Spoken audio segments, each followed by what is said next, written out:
दोस्तों, जीवन के किसी न किसी पड़ाव पर हम सब कभी न कभी अपने भगवान को प्रसन्न करना चाहते हैं। हम में से कई लोग अपने प्रभु को प्रसन्न करने के लिए उनके विशेष द्वार पर मंदिर जाते हैं तो अपने भगवान के प्रिय पुष्प, प्रिय फल, धूप, अगरबत्ती तो कई तरह की मन्नतें भी रखते हैं।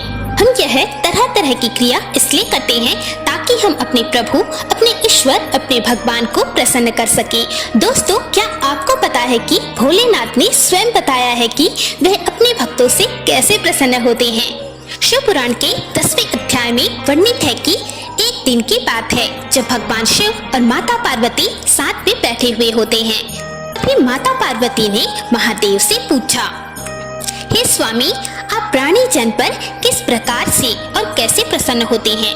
तब शिव जी बोले, हे प्रिय, मुझे प्रसन्न करने का एकमात्र साधन श्रद्धा और भक्ति है।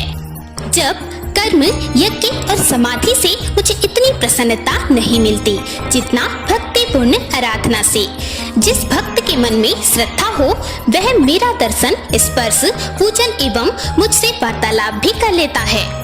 जो भी मुझ तक पहुंचना चाहता है उससे पहले मेरे प्रति श्रद्धा करनी चाहिए। श्रद्धा ही स्वधर्म का हेतु है और वही इस लोक में सभी की रक्षा करता है। आगे भोलेनाथ माता पार्वती को बताते हैं कि कैसे किसी व्यक्ति के भीतर ये सच्ची श्रद्धा आती है। भोलेनाथ कहते हैं, जो अपने कर्तव्य व धर्मों का पालन करता है उसी को मुझ में श्रद्धा होती है।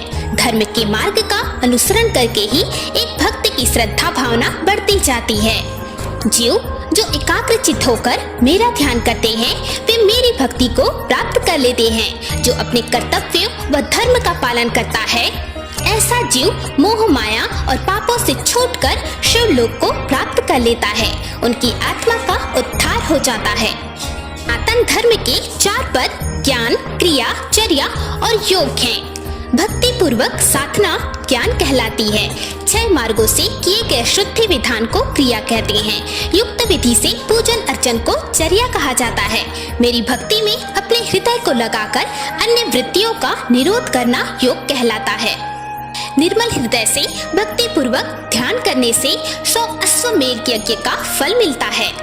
देवी, जप, तप, ध्यान, ज्ञान एवं कर्म ये मेरे भजन के ही 5 प्रकार हैं। किंतु यह भजन बाह्य हो या आंतरिक दोनों में ही भाव होना चाहिए। भगवान शिव ने आगे कहा कि हे देवी, प्रेम और समर्पण, इसके बिना पूजन का कोई अर्थ ही नहीं है।